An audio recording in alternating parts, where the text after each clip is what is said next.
Hoy nos vamos a concentrar en el apartado 14 del segundo tomo de la era secular que hemos venido comentando ya desde hace bastante tiempo.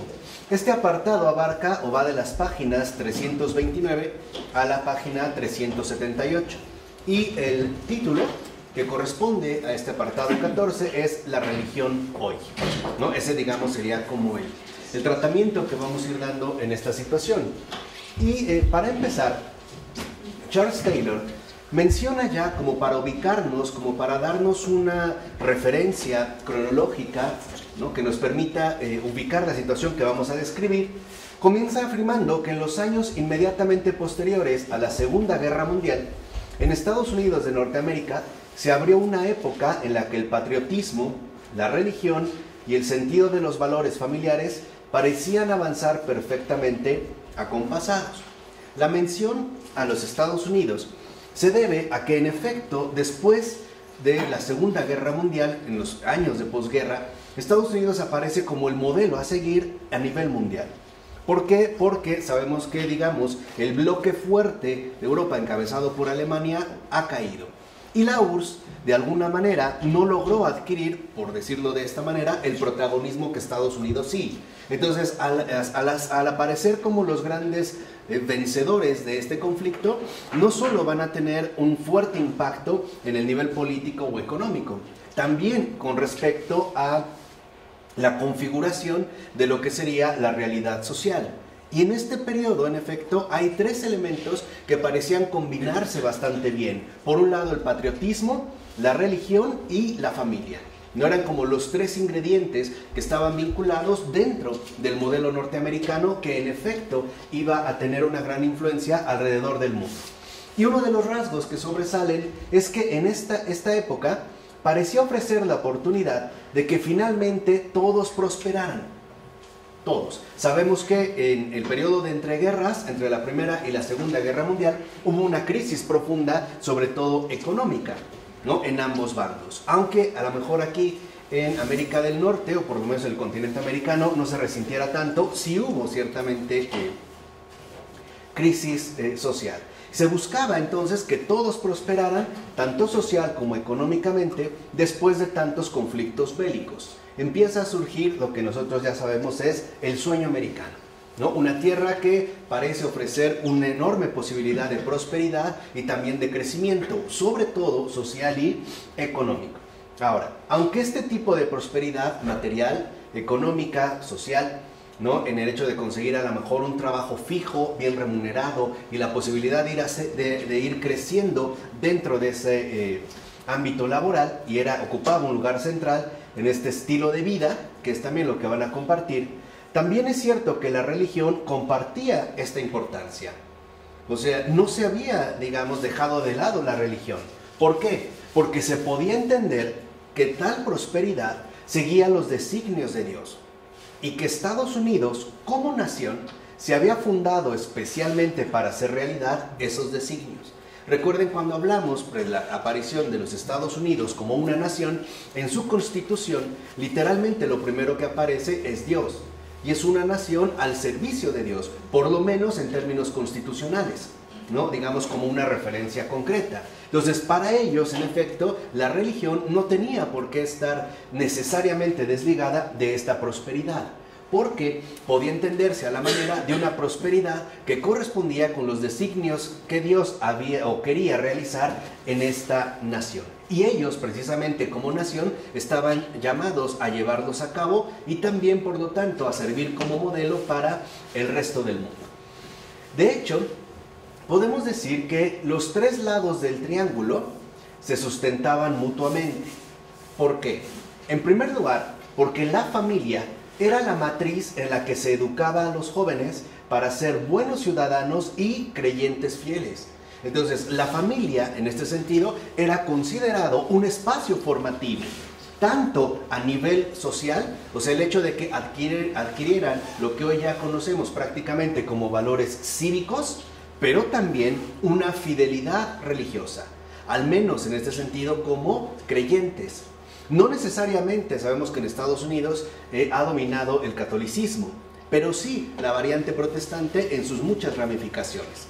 Y esto aseguraba por lo menos que tuvieran, por decirlo así, un perfil cívico, pero acompañado de un perfil religioso. En pocas palabras, el cumplimiento del deber, tanto para con la patria como para con la religión. Y la religión, entonces, era la fuente de los valores que animaba tanto a la familia como a la sociedad. Por eso nosotros vemos, quizá hasta hoy en día, cómo pueden acudir a sus templos o a sus reuniones o a sus congregaciones por lo menos una vez a la semana, por lo menos, lo cual le daría estabilidad, en tanto la religión aportaría la adquisición de estos valores que serían los pilares fundamentales de una sociedad sana. Y el Estado era la realización y el baluarte de los valores fundamentales, tanto para las familias como para las confesiones religiosas. Entonces, lo que se vivía en la familia y lo que se esperaba que aportara la religión, esto se reflejaba ya en la consolidación misma del Estado, como la realización de aquello que se iba dando tanto en la familia como en la religión. Además, esto, por ejemplo, quedaba subrayado con mucho más énfasis debido al hecho de que la libertad estadounidense, que es, digamos, como el ideal de vida norteamericano que se va a empezar o va a adquirir gran relevancia desde entonces, tenía que defenderse ante todo del avance del comunismo ateo, que provenía de su principal enemigo, la ex-URSS, la ex Unión de Repúblicas Socialistas Soviéticas. Entonces, si en ese sentido, por decirlo, su enemigo político, no necesariamente bélico, pero por lo menos sí político, propagaba o buscaba propagar una ideología atea a través del comunismo, entonces Estados Unidos iba a replicar precisamente adoptando por lo menos un estilo de vida que no rechazaba la religión. Es más, que de hecho la consideraba, de alguna manera la sigue considerando fundamental para el buen funcionamiento del orden social. Y en pocas palabras, para la realización económica de la nación. Porque, también hay que mencionarlo, esta adquisición de valores fundamentales a través de la religión, como podía ser la honestidad, la responsabilidad, etc., formaba parte del ideal disciplinario de la Reforma Protestante. ¿Recuerdan? Formar ciudadanos disciplinados que sean sumamente confiables y que en este sentido funcionen, o que más bien promuevan, funcionen como promotores de un país bien organizado, de un país bien eficiente, sobre todo bien entrenado, por decirlo de alguna manera, en el cumplimiento del deber. Entonces, mientras la URSS levantó la bandera del comunismo ateo, Estados Unidos de Norteamérica, más bien ahora asumía la postura de un país que no excluye la religión, sino que la considera fundamental para la realización plena del ideal norteamericano, o sea, de lo que se consideraría en este sentido la libertad estadounidense, que por supuesto también contempla la libertad de creencia. Ahora bien, esta estrecha vinculación que en los años posteriores a la guerra en Estados Unidos se daba entre familia, religión y Estado, es aún más llamativa por cuanto, sin que nadie lo supiera, por lo menos no en esa época, estaba a punto de recibir ataques simultáneos en cada uno de sus elementos constituyentes. Estamos hablando más o menos en la década de los 50, ¿no? Los años, digamos, ya plenos de la posguerra. Es llamativo porque cada uno de estos elementos, los tres lados del triángulo, familia, religión y Estado, iban a ser atacados. ¿De qué manera? Uno, la bondad del estilo de vida americano, que en efecto estaba representado por este ideal, fue puesta en cuestión en la lucha contra Jim Crow y la guerra contra Vietnam. Estamos ya en la década de los 60. Estos dos factores, ahorita vamos a hablar, la guerra contra Vietnam es más conocida, quizá no el primer caso, y ahorita lo vamos a explicar, ponían por lo menos o cuestionaban seriamente la realización social del ideal norteamericano. Porque, por ejemplo, al hablar de la lucha contra Jim Crow, se habla más bien de las leyes de Jim Crow. ¿Qué fueron estas leyes? Fueron unas leyes estatales y locales en los Estados Unidos promulgadas, fíjense, entre 1876 y 1965, casi 100 años en el que se iban promulgando estas leyes. Y estas leyes propugnaban la segregación racial en todas las instalaciones públicas por mandato de iure. ¿Qué significa de jure? De derecho, por lo menos de derecho, vamos, es lo que estipulaba el reglamento, ¿no? De jure, bajo el lema separados pero iguales. Entonces había una segregación, al menos en un sentido claramente racial, y se aplicaban a los afroestadounidenses y a otros grupos étnicos no blancos en los Estados Unidos. O sea, ahí digamos que uno de los principales focos del conflicto social era que se promulgaba una libertad norteamericana que parecía no corresponder con la realidad social en la cual vivían, sobre todo al tratarse de la cuestión racial. Esto llevó a que el tratamiento y los alojamientos fueran por lo general inferiores a aquellos asegurados para los blancos estadounidenses, sistematizando un número de desventajas económicas, educativas y sociales. Además, la segregación de jure, o sea, al menos de derecho, se aplicó principalmente en el sur de los Estados Unidos. Y por otra parte, en el norte, la segregación fue por lo general de facto, o sea, ahí sí se aplicaba. Mientras que en el sur, por lo regular, se quedaba en papel, en el norte no. En el norte sí se aplicaba hasta la fecha. Nosotros sabemos que los estados norteamericanos más norteños, más al norte, son los que tienen una marcada tendencia racial, mucho más que en el sur. Por ejemplo, en la Florida o este tipo de territorios, ¿no? O en Texas, al grado de que vimos como toda esta franja del norte fue de inmediato para Trump, y es lo que se esperaba, ¿no? Aquí vemos también la conexión que había.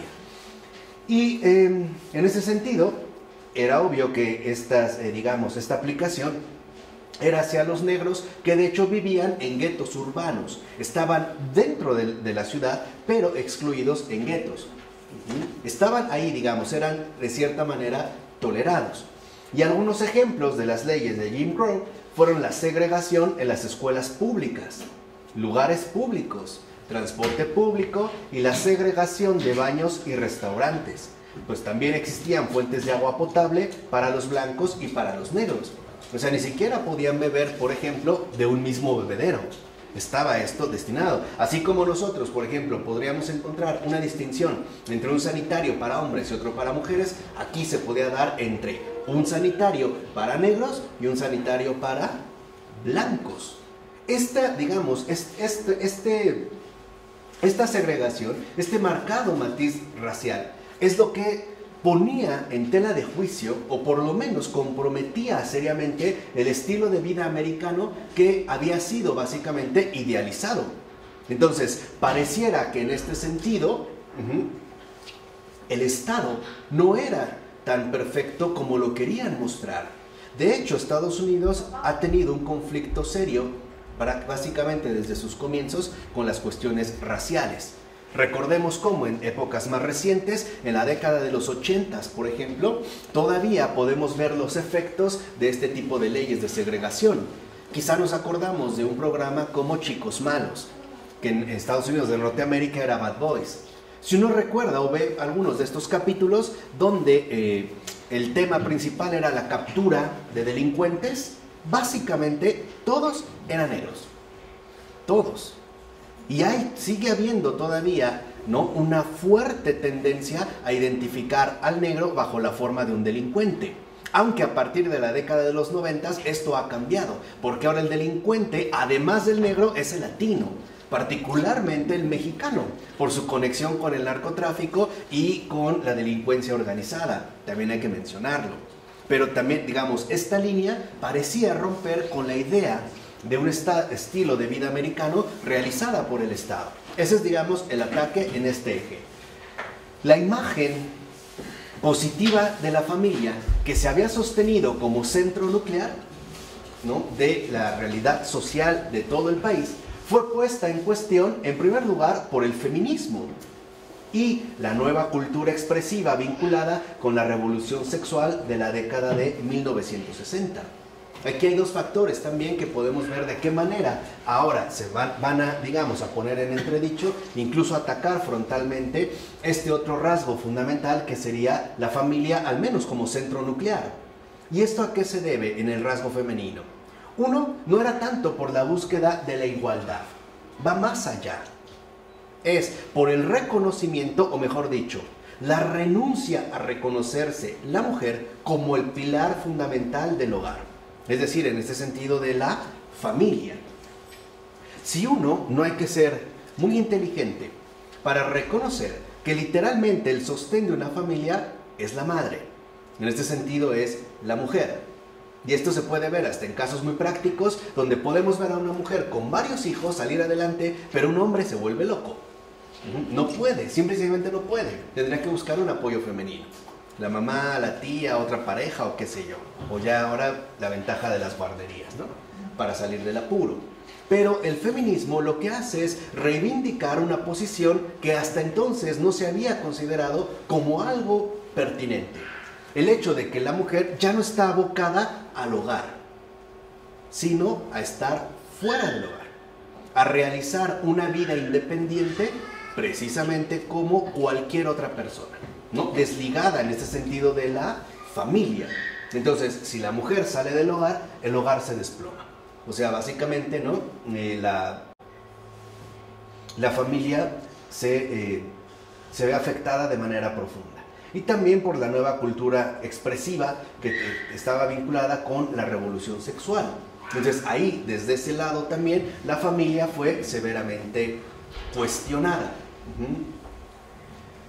Un cuestionamiento que hasta la fecha nos ha hecho olvidar un rasgo fundamental con respecto a la familia. Y quizá valga la pena hacer este paréntesis. Lo voy a tratar de hacer muy breve, pero sí quiero que entiendan que en qué consiste una familia. Ahora uno se pregunta, ¿qué es una familia? Una familia, y ese es el grave problema, ha quedado reducida a la educación de los hijos. Cuando uno piensa en una familia, uno básicamente piensa en una especie de realidad organizada para velar por el bienestar de los hijos. Y dentro de este bienestar de los hijos sobresalen dos factores. La educación que se les va a brindar, o sea, los niños se ven como una fuente necesitada en primer lugar de educación, y también, por otra parte, los hijos se ven como el proyecto o, digamos, el trabajo para realizar para que éstas sean buenas personas. De entrada, esa es hoy, digamos, como un poco la imagen que tenemos de la familia. En pocas palabras, tenemos una imagen de la familia funcional. Hoy por eso se habla de familias funcionales o disfuncionales. De entrada, si uno está desprevenido, o sea, si uno no lleva una vida de oración seria, uno se traga ese cuento. Y decimos, sí, lo importante es que los hijos estudien, estén bien atendidos y sean muy amados, ¿no? Ahí está la familia. La pregunta es, ¿esto lo puede hacer también dos hombres o dos mujeres? ¿Sí lo pueden hacer? Claro que lo pueden hacer. Por supuesto que lo pueden hacer. Y por eso, hoy en día, se ha, digamos, permitido la adopción de niños o niñas en matrimonios homosexuales. Es un poco lo que quiero que vean. ¿Por qué? Porque la familia se ha reducido a una visión funcional. O sea, lo importante es que el niño sea muy amado, que el niño sea bien atendido, que el niño no carezca de nada material y que por lo tanto el niño viva en un entorno lleno de cariño y de amor, aunque sea lleno de arcoíris de colores por todos lados. ¿Esto qué nos dice? Eso no es una familia. Una familia es ante todo la integración plena de un hombre y una mujer. Esa es una familia. La familia, en efecto, brota del encuentro libre, en el mejor de los casos, de un hombre y de una mujer. Ese es el pilar. Una familia depende de esta realidad sexual, en pocas palabras, para que me entiendan. La familia brota del encuentro sexual entre un hombre y una mujer. Ahí está el inicio de una familia. Ese es el pilar fundamental de una familia.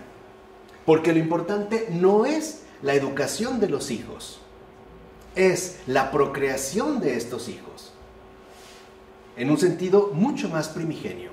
En pocas palabras, la familia no puede ser sustituida realmente por ámbitos que definitivamente no le corresponden. De hecho, el primer vínculo que se da en la familia es el amor conyugal. Los hijos son después. Y ahí también cometemos un error bien grave. Por eso las familias están como están, porque no son familias. A veces, con la aparición de los hijos, pareciera que ahora todo se centra en ellos. Toda la atención es para ellos, ¿no? Todo está sobre los hijos. Error. Porque el primer lazo fundamental de la familia es el conyugal. En pocas palabras, el pilar primario de la familia es el amor entre los padres. Porque los hijos no solo necesitan amor, necesitan para tener familia que sus padres se amen. Ese es el primer paso. Y en el caso de los hijos, olvidamos que en efecto ellos llegan a una realidad concreta que se llama hombre y mujer, que se han arriesgado para dar pie a una familia. Este es el primer paso. Entonces, si por ejemplo, 2 hombres o 2 mujeres adoptan a un niño, no están formando una familia. No es una familia. Es un grupo socialmente organizado, pero no es familia. Eso es lo primero que quiero que entiendan. Hay que llamarle las cosas como son. Entonces, primero está el amor conyugal. Después está el amor filial, que es el amor hacia los hijos. Y después aparece el amor parental, que es el amor entre hermanos. Esa es la familia, si los hay. Pero esa es la familia. En pocas palabras, la familia no es el lugar donde el hijo se tiene que educar. No. La familia es el lugar donde el hijo está llamado a descubrir que el amor sí es posible en 2 realidades tan distintas como lo puede ser un hombre y una mujer. Ese es el sentido de la familia. En pocas palabras, la familia no es una organización humana de grandes beneficios, educativos, materiales, no.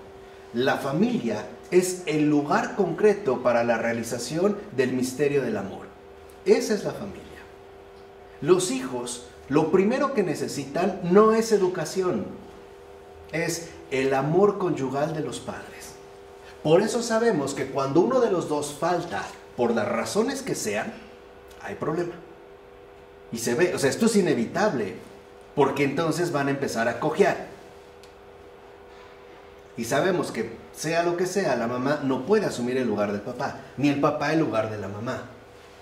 Entonces, esta es, digamos, la primera situación concreta en la que debemos de recapacitar. Porque si no, ciertamente nos vamos equivocando. Bueno, cerremos este pequeño paréntesis. Ahora, ¿de qué manera fue atacada la religión que llamaban del conformismo estadounidense? O sea, del cumplimiento del deber y la adquisición de los valores cívicos. Bueno, esta religión del conformismo estadounidense fue repudiada de manera categórica en esta misma década de los 60 por ser incompatible, fíjense, sobre todo, no con cuestiones teológicas o dogmáticas, sino con la libertad sexual por entonces en boga. Porque se veía a la religión como un obstáculo para mi libertad sexual. O sea, el verdadero pretexto para hacer a un lado la religión es que la religión por lo menos me aconsejaba no hacer ciertas cosas que ahora yo quería hacer. Y que estas cosas estaban profundamente relacionadas con la cuestión sexual. Que hoy en día es lo que vemos. Es la preparación, por ejemplo, para lo que hoy sabemos es una enorme promiscuidad sexual. Nos han dicho hasta el cansancio que debemos ser responsables y usar condón.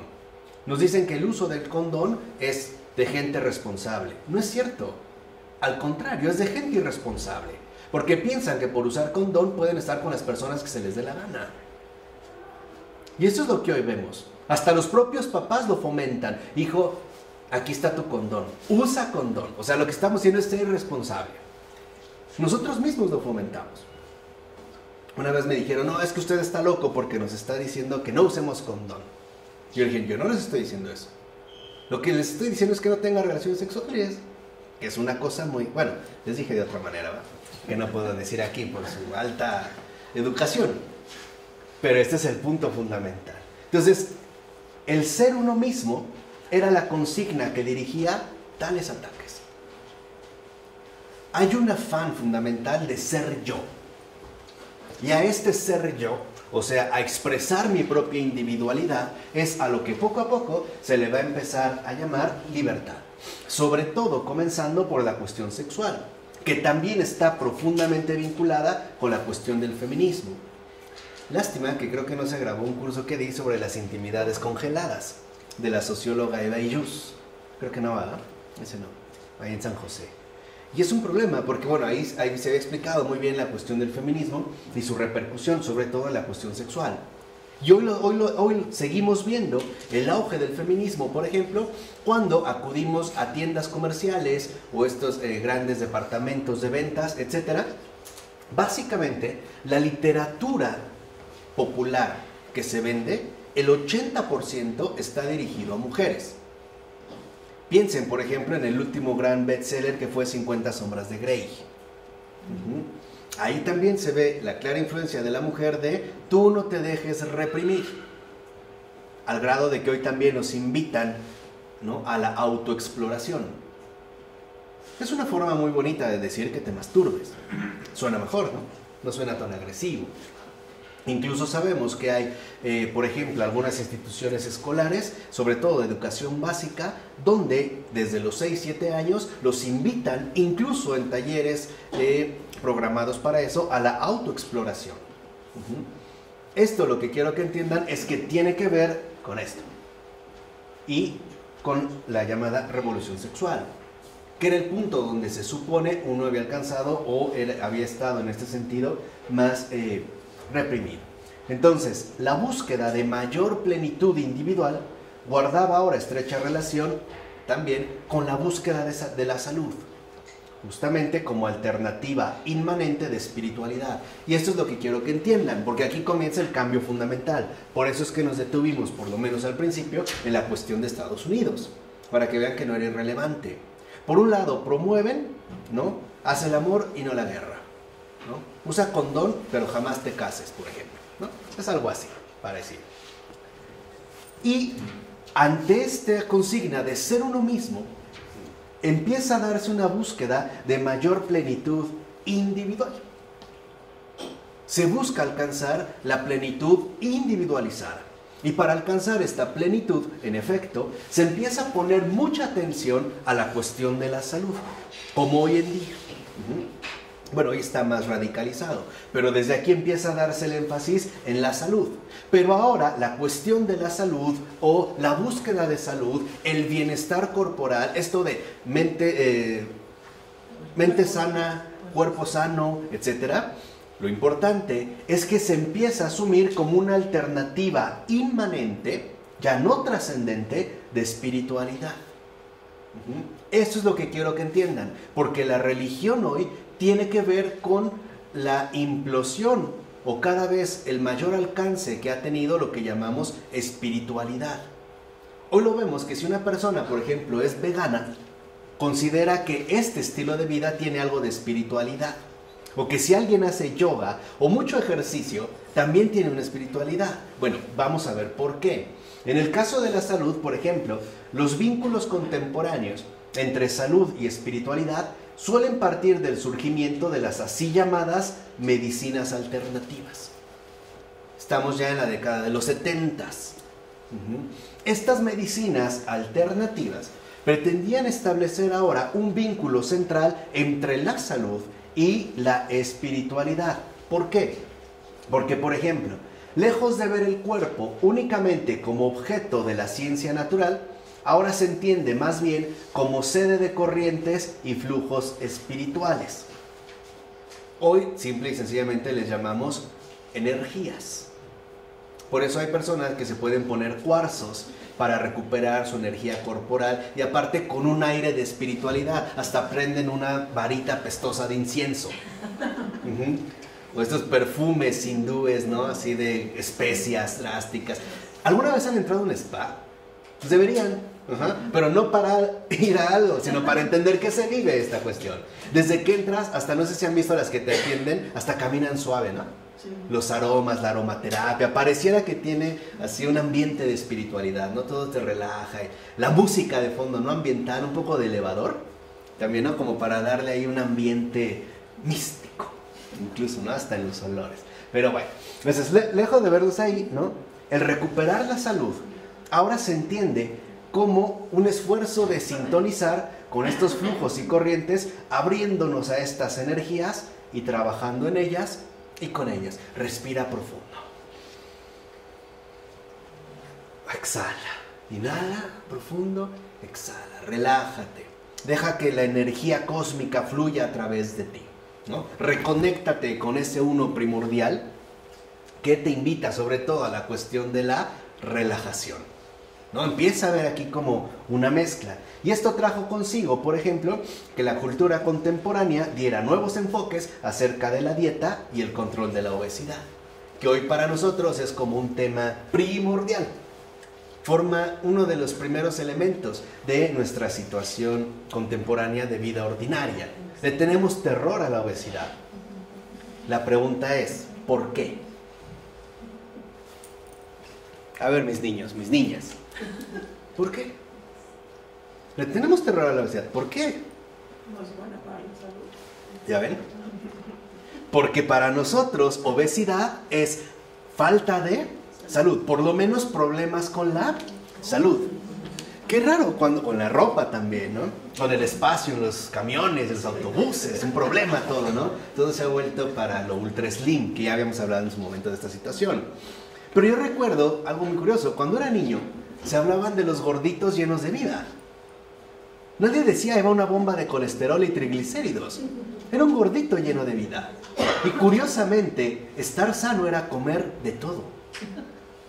Hoy, para estar sano, es comer casi nada. Casi nada. Ah, lechuga y orgánica, ¿no? Porque si no, no es lechuga. O sea, ahí vemos, ¿no? Esta tergiversación. ¿Por qué? Porque para nosotros, obesidad es un claro indicio de falta de salud, peligro en la cuestión de la salud. Por eso nuestro notable gobierno nos ha querido meter hasta el tuétano, chécate, mídete, muévete. O sea, preocúpate, ¿no? Porque si pasas, por ejemplo, las medidas de la obesidad, algo es un hecho, te vas a morir. Pero en realidad lo que ellos quieren es que tú te cheques, te midas y te muevas primero para que lo resuelvas tú. Porque ellos ya no quieren invertir un solo centavo en tu salud, siendo su obligación. Y en segundo lugar, porque para ellos es muy fácil encajar la cuestión de la salud con una cuestión relacionada con el control del peso. En pocas palabras, es una estrategia de control. Por eso vivimos atemorizados. ¿Cuántas calorías consumo? Ya me pasé. Son 2000 calorías diarias. ¿Sí? ¿Como para quién? ¿Sí saben de qué depende la cuestión del peso? Es muy simple.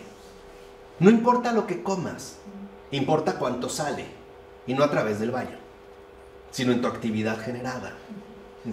Por ejemplo, hay alguien como Michael Phelps, el nadador. ¿No sabían que su desayuno ordinario durante el entrenamiento fuerte son 30 huevos? ¿Dónde está el colesterol que nos está matando? A ver, nada más estoy hablando, más otras cosas, hot cakes, mantequilla, tocino, carbohidratos, solo de desayuno.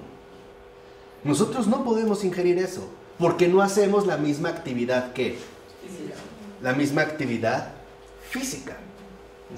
Entonces, es curioso cómo hoy se ha polarizado. Si uno ve, por ejemplo, a una persona extremadamente delgada, también como que intuimos que ahí hay algo raro. Está enfermo, exactamente, ¿no? Si pasaran 15 días o un mes y me vieran y yo bajé 20 kilos, no me dirían, wow, te ves genial, super slim. Wow, estás en la S que hoy predomina en el ámbito comercial. Mira, ¿qué tienes? ¿Estás enfermo? Y si me vieran realmente gordito, lo más que harían es reírse y decir, ya bájale, ¿no? A ver, el Buda y no sé qué tantas cosas, y se me la pasa el Buda. Pero de ahí no pasa. O sea, es lo que quiero que entiendan.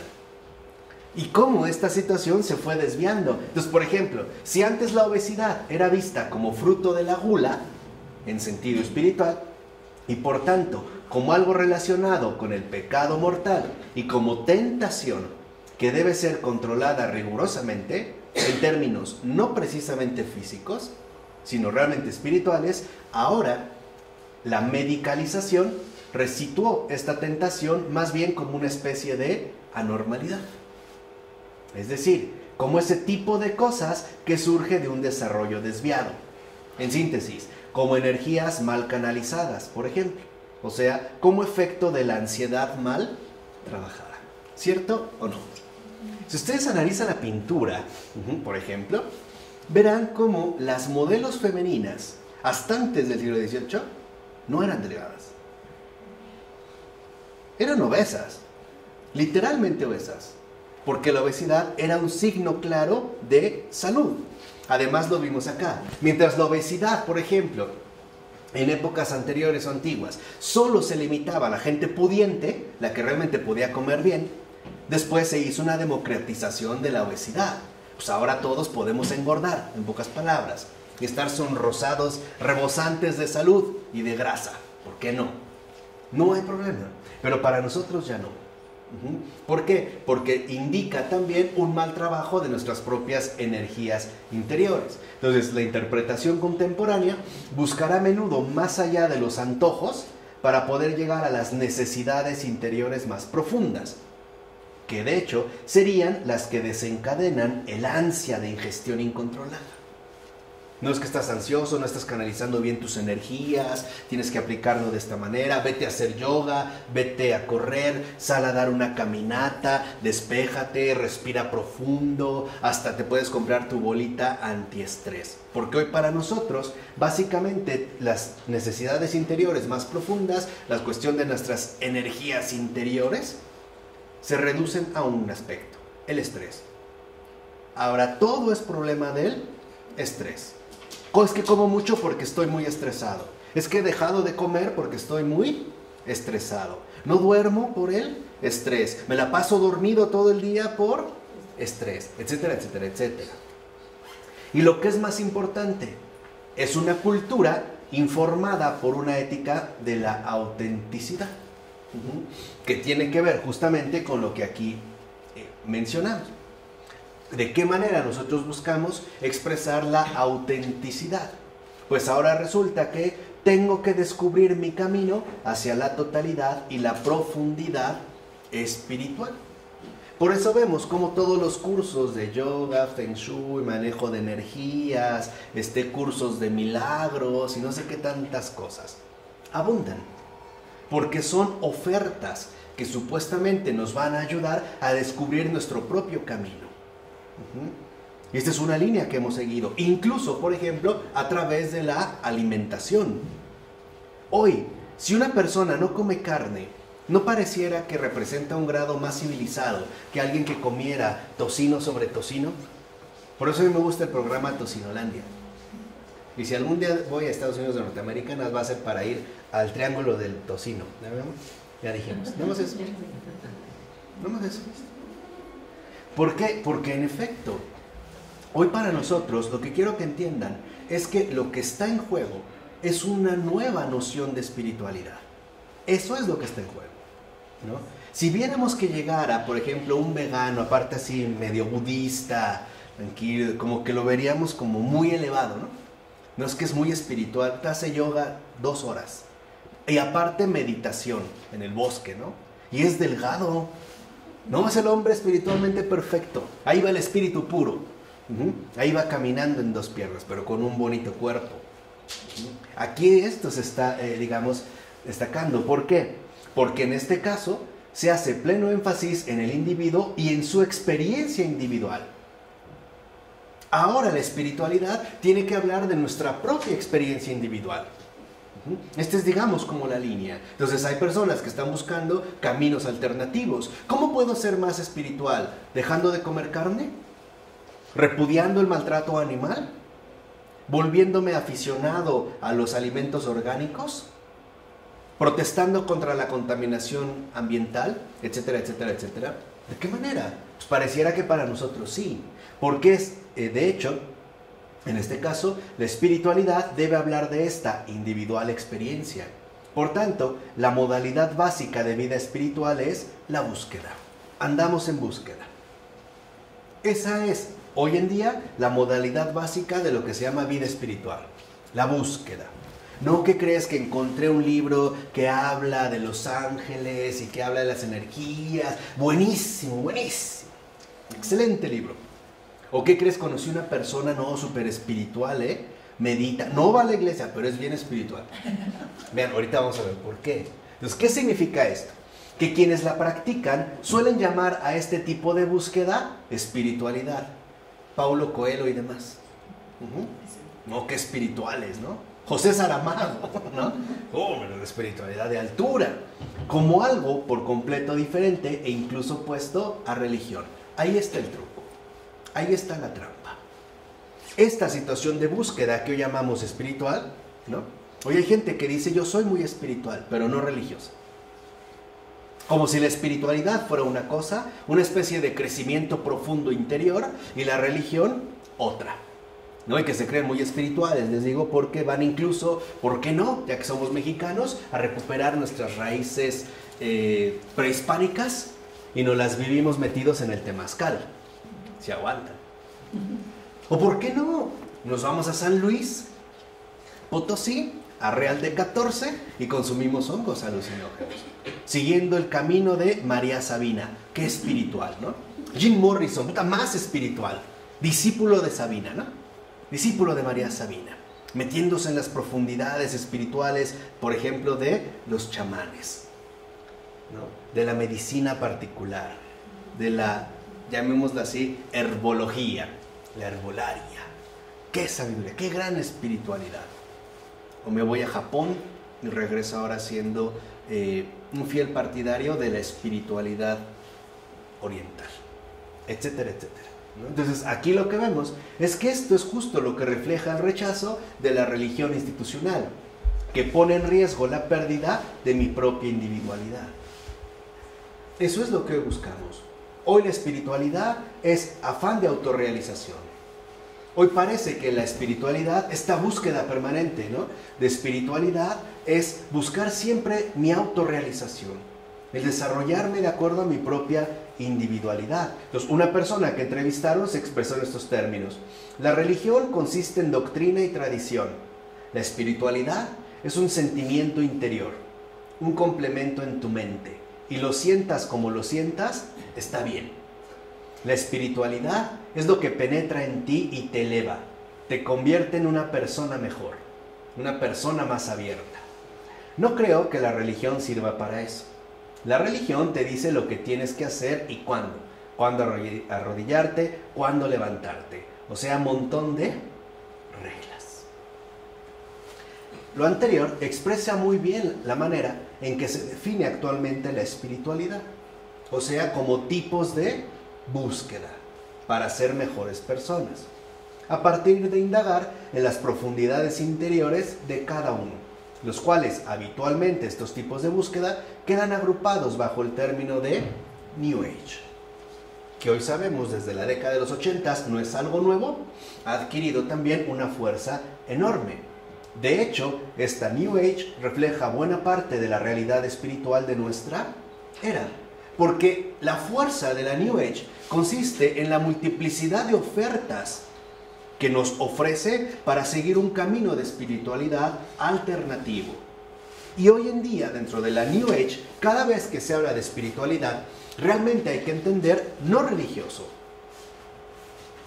Esta es la línea en la que siguen, por ejemplo, hoy muchas personas, ¿no?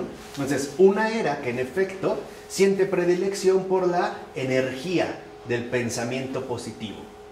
Es decir, por la canalización de las corrientes energéticas interiores, donde las imágenes que se suelen utilizar, persona exitosa, triunfadora, líder, emprendedora, etc., prometen una prosperidad humana más plena y completa. Tú mentalízate. Si tú realmente canalizas tu energía interior y utilizas el poder de tu mente, esto se va a llevar a cabo. Todo está en ti.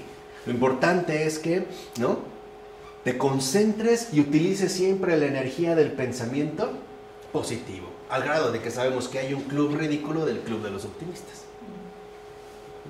Todo está bien, todo marcha perfectamente bien. Todo depende de que en mi cabeza, ¿no?, todo esté ordenado y yo lo pueda realmente llevar a cabo para ser lo que espero. Persona exitosa, triunfadora, líder. Hay quienes dicen bendecida o muy bendecida, o etcétera, etcétera, etcétera. Pero va en la misma línea, adquirir esta prosperidad humana. Entonces, con esto casi hemos olvidado el destino de la fe religiosa, en sentido fuerte, en el occidente moderno.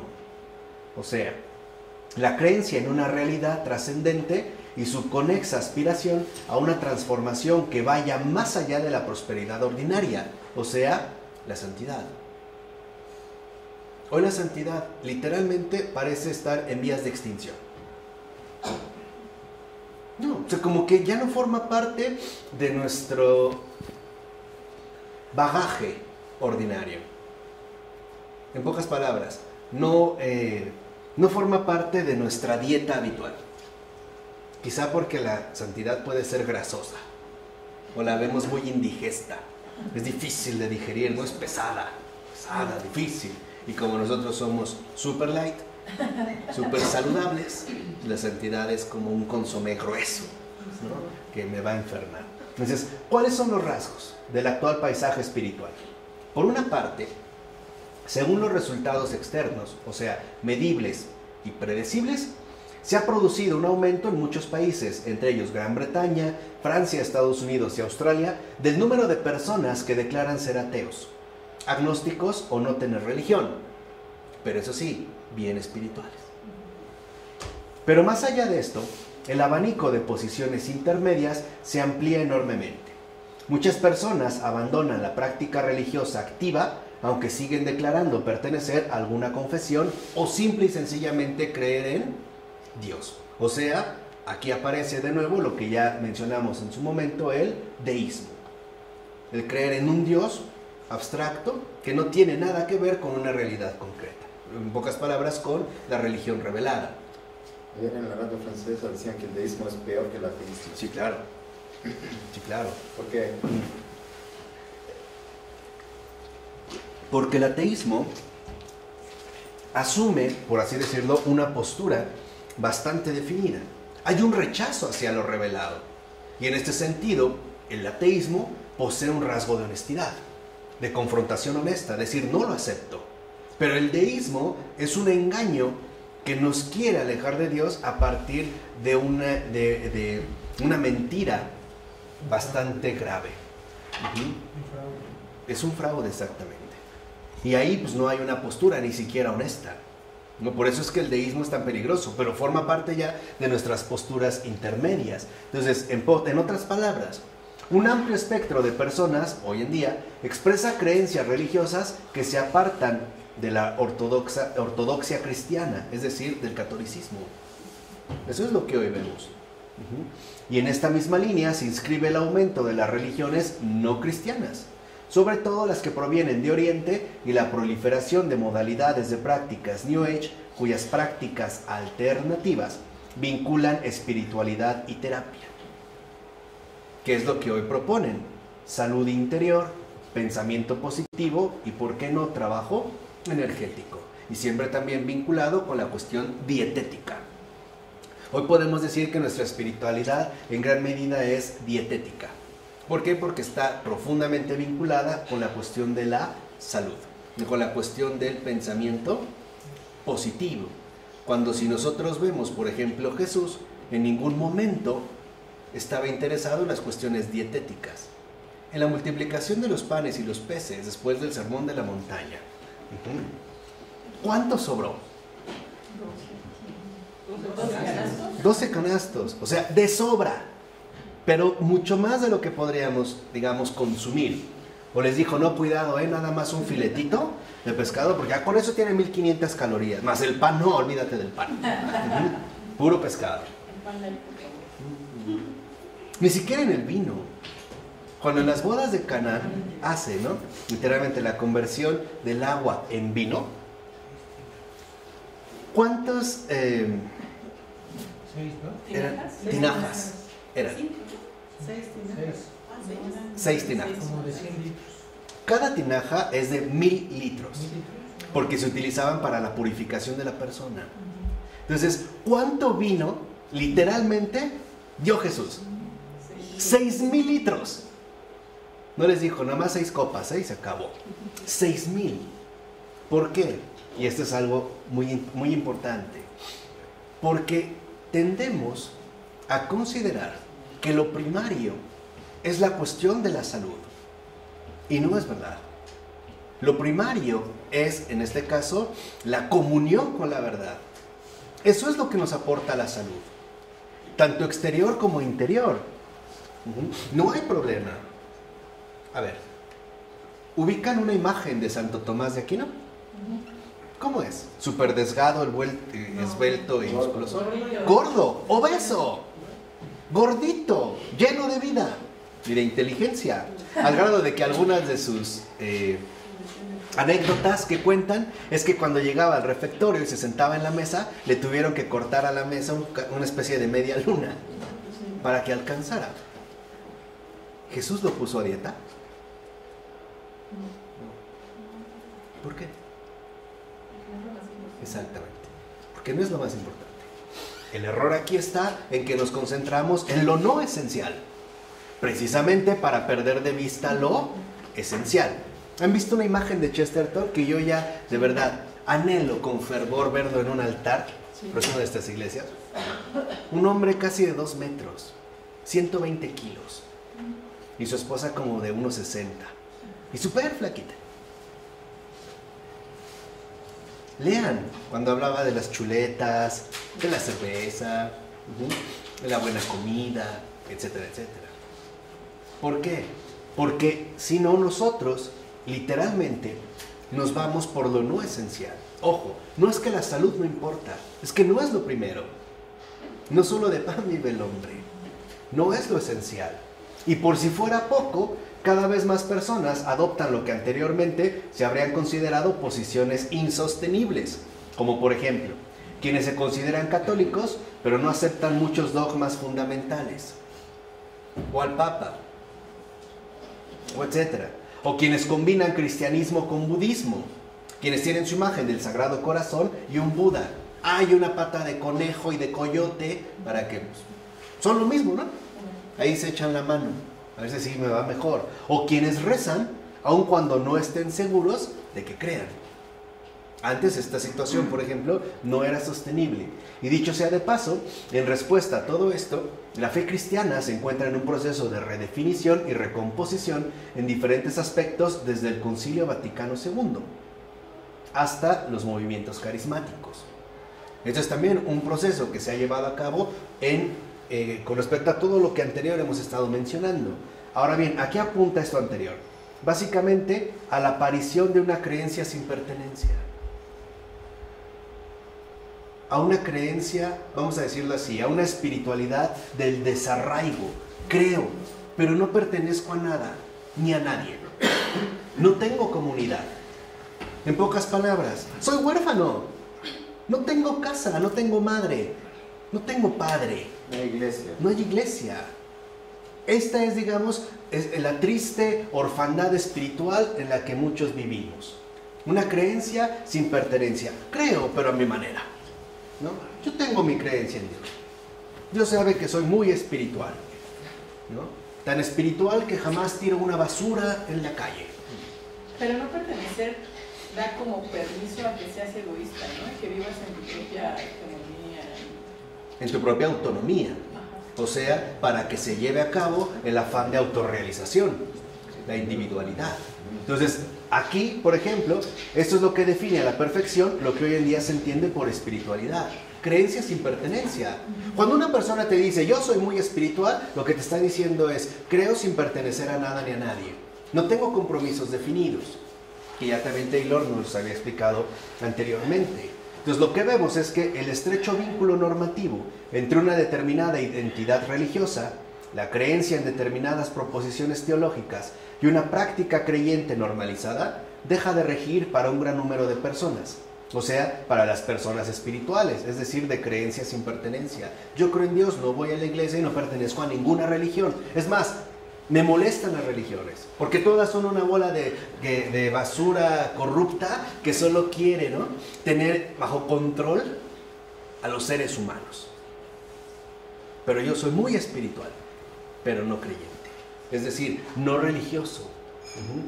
Este es, digamos, para nosotros como una distinción que se ha abierto, al grado de que bajo la piadosa espiritualidad, muchos han sido arrancados del seno de su madre.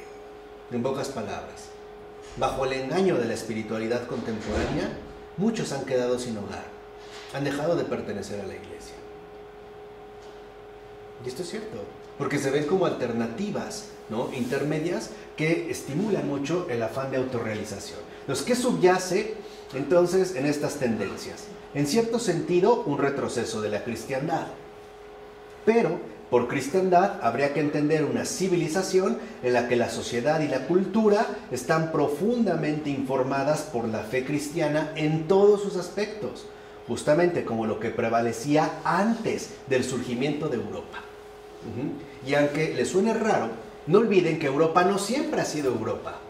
Antes de Europa, antes del surgimiento de Europa, como un proyecto moderno, se le llamaba cristiandad. Es la cristiandad. De hecho, hay un libro buenísimo que así se llama, La desaparición de la cristiandad. Es muy muy bueno porque nos ayuda a entender cómo aparece Europa como una serie de naciones independientes que también quieren autorrealizarse. Lo que hoy vivimos en el ámbito individual de la espiritualidad. Entonces se le va a llamar Europa, como algo separado de lo demás. Pero antes era la cristiandad, porque es una sociedad y cultura que está informada en todos sus aspectos por la fe cristiana. Pero también significa, si pensamos en la Iglesia Católica, la pérdida y ausencia de un hogar religioso común a la sociedad en su conjunto. Por eso les decía, hoy hay más huérfanos que nunca. Hoy hay una orfandad terrible, porque se pierde, ¿no?, esa patria celestial en tanto patrimonio común de la humanidad. Entonces no tenemos madre, no tenemos padre, no tenemos hogar. Andamos siempre en búsqueda, ¿no?, como peregrinos sin rumbo. Vamos, pero no sabemos a dónde. Es un poco lo que hizo también el proyecto moderno del siglo XIX, ¿no? Vamos por el progreso, pero ¿a dónde tú? Vamos. Como un tren, ¿no?, a toda prisa, pero que no sabe a dónde va.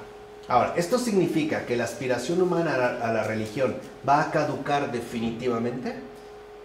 No precisamente, no. Aunque es cierto que quizás el acceso hoy en día a la práctica y el compromiso profundo con la religión podrían verse seriamente obstaculizados por las diversas formas de práctica espiritual en las que ahora cada uno se inspira en su propia búsqueda.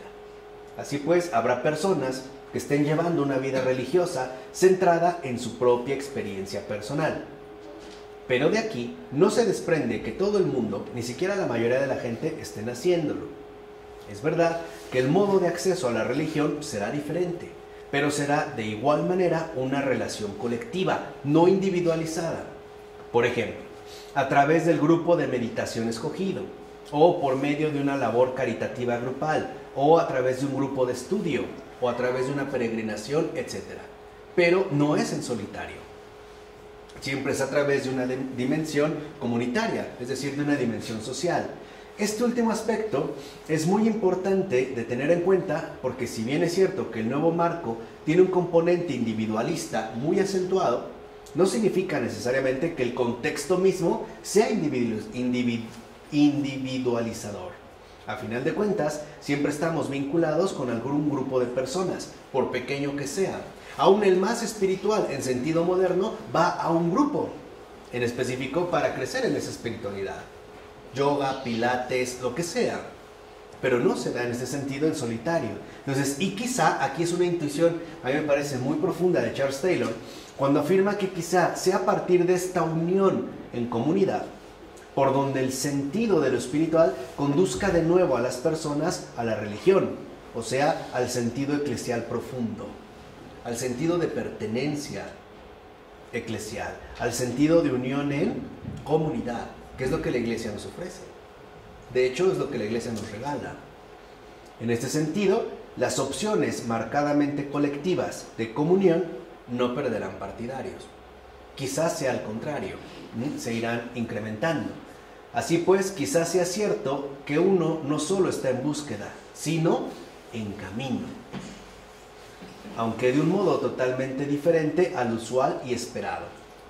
Dios siempre está al acecho, como dijera Mauriac. Dios sigue obrando, aún de esta manera, aunque no sea lo usual o lo esperado o lo que nosotros quisiéramos, porque hay un camino, el camino a la comunión, a través de una forma grupal que en efecto prepara a las personas para el regreso a esta patria común de todos. Entonces, ¿qué ha sucedido pues desde 1960? Que muchas personas permanecen claramente al margen de la creencia ortodoxa cristiana, sin identificarse con la Iglesia ni con ninguna religión adoptada por sus padres. Estas personas han adoptado más bien una espiritualidad no cristiana, o bien pertenecen al número creciente de quienes dicen no tener religión alguna. Pero el caso de los creyentes, es decir, de aquellos que declaran todavía creer en Dios, es distinto. Y este también es un caso que no podemos pasar por alto, porque en efecto, tal parece que, al menos en el caso de los cristianos, se han vuelto más bien difusos, pues con el distanciamiento de la Iglesia y de algunos o varios aspectos de la ortodoxia, tal parece que han adoptado un nominalismo cristiano. O sea, hoy tal parece que en el caso de los creyentes, particularmente de los cristianos, todo se reduce a un mero nombramiento. Digo simple y sencillamente que soy católico, pero no practico, no llevo una vida sacramental, etcétera, etcétera, etcétera. O digo que soy cristiano porque admiro a Cristo, pero nada más. Hoy lo somos literalmente, ¿no? Por esa nominación. Entonces, en términos de creencia, la categoría fundamental es el nominalismo, más que el secularismo o la increencia. O sea, en el caso de los creyentes la cuestión está peor, porque decimos ser algo que en realidad no somos. En pocas palabras, digo ser alguien de lo que no pertenezco. O sea, nosotros somos cristianos de nombre sin el nombre. O sea, sin el nombre, sobre todo nombre. Únicamente nos llamamos así, como una mera nominación. Entonces, parafraseando la célebre frase de San Agustín, los creyentes nominalistas parecen decir: Señor, hazme santo, pero no todavía. San Agustín no decía santo, decía casto. Señor, hazme casto, pero no todavía. Entonces, aquí es lo que vemos en esta situación. El caso de nuestra creencia, al parecer, se ha hecho nominal. O sea, se ha reducido literalmente a un nombre. Y este nominalismo, por ejemplo, adopta diversas formas operativas, es decir, prácticas hoy en día. Por ejemplo, dicen creer en Dios, o en los ángeles, o en la vida ultraterrena, pero no acuden al sacramento de la reconciliación, o no bautizan a sus hijos, o no se casan por la iglesia. ¿Para qué? Pero sí dicen creer en Dios. Dicho brevemente, se mantiene una especie de relación con la iglesia, pero a distancia. Esos son los cristianos nominalistas. ¿Sí? Tengo una relación con la iglesia, pero a distancia. Incluso no solo de los creyentes, también algunos no creyentes, pero a la cual aprecian de cierto modo, ya sea bajo la forma de un residuo cultural o por costumbre, o bien como un recurso necesario para alguna necesidad futura. Por ejemplo, en caso de enfermedad o un funeral, etc. Ve al padre, porque yo soy creyente, pero bueno, a menos que haga como que los ritos necesarios, ¿no?, para esta situación. O incluso como fuente de consuelo y orientación tras alguna catástrofe colectiva. Aunque también es cierto que la iglesia permanece como una especie de fondo de reserva, de fuerza personal o de consuelo espiritual. Hasta hay personas que dicen: no, cuando yo quiero relajarme, me meto a una iglesia, no creo, pero me siento muy bien, ahí está todo muy tranquilo, ¿no? Se respira paz. Ya, pero como a distancia. Entonces, brevemente podemos decir que en síntesis, tal parece que la iglesia se reduce a ser un grupo de apoyo práctico. Nada más. Nada más. Un grupo de apoyo práctico. Híjole, mi mamá se está muriendo, pues entre que sí que no, pues trae un sacerdote, ¿no? que le ayude. Si no le hace mal, tampoco, si no le hace bien, tampoco le va a hacer ¿qué? Mal, ¿no? La utilizamos como un recurso de apoyo práctico. Y esto coincide bastante bien con la actual espiritualidad de búsqueda, la cual ha alumbrado ahora al buscador incansable de la actualidad que trata de vislumbrar, encontrar y seguir su propio camino espiritual. Y en todo caso, la actual espiritualidad de búsqueda ha dado paso a una religión minimalista, donde la persona reconoce que en la religión el mínimo necesario para poder cubrir sus respectivas necesidades prácticas, pero inevitables. Compré un coche, bueno, lo llevo a bendecir, ¿no? Ahí está mi grupo de apoyo práctico, nada más. Ya no sé qué hacer con mis hijos, pues al menos a lo mejor recurro al sacerdote a ver si se le logra decir algo, ¿no? O quizá para estar un poco tranquilo los sábados, pues por lo menos los llevo al catecismo, ¿no? A menos que me dejen tranquilo unas horas. Pues es un apoyo práctico. De hecho, la religión minimalista es una especie de espiritualidad vivida en el círculo más inmediato a uno mismo, quizá con la familia y los amigos, en lugar de ser comunión eclesial. No lo vivo en mis grupos estrechos. Es de hecho una actitud individualizada y por ende antieclesial. En síntesis, cuando hoy una persona dice que es espiritual, lo que te está diciendo es que es antieclesial. Vivimos a través del filtro de decir que es no religiosa, pero lo que en realidad está diciendo es que es antieclesial. Porque de fondo, esta situación o este alumbramiento de la espiritualidad moderna es antieclesial. En pocas palabras, va contra la iglesia. Ese es su propósito, a través de múltiples ofertas seductoras. Pero lo importante es arrancarnos de nuestra patria, dejarnos en una orfandad inmensa, literalmente en un vacío, en este sentido también tremendo. Y esto es algo que no podemos pasar por alto. ¿Y qué le dice Dios al espiritual? No todos los que me llaman Señor, Señor, Señor. Es que en realidad es, digamos, como una trampa, ¿no? Bastante seductora que muchos también hemos seguido y que hemos adoptado también de una o de otra manera. Porque la religión minimalista se define pues por lo siguiente: ser espiritual pero no religioso.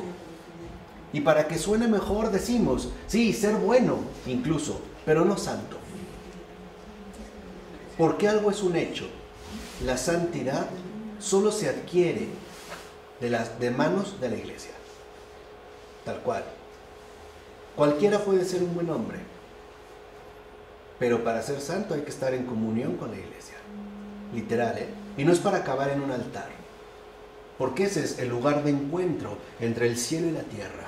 Ahí se vive de manera radical la comunión con la verdad. Ahí está el camino, ahí está la vida. Por eso no es casual que en efecto en algunas otras religiones podemos encontrar hombres muy buenos, y es cierto, pero no santos. De hecho, no se puede amar a Dios si no se ama a la iglesia. Es imposible. Entonces, en esta línea lo que vemos es la espiritualidad moderna tiene un rasgo profundo y es antieclesial. Literalmente, o sea, el golpe va contra la iglesia, ¿no? Entonces, lo cual designa una vida individualizada que guarda cierta distancia con respecto a las disciplinas y la autoridad de las confesiones religiosas establecidas. Y por tanto, de todo aquello que pueda suponer adhesión confesional. Esta es, digamos, como la línea.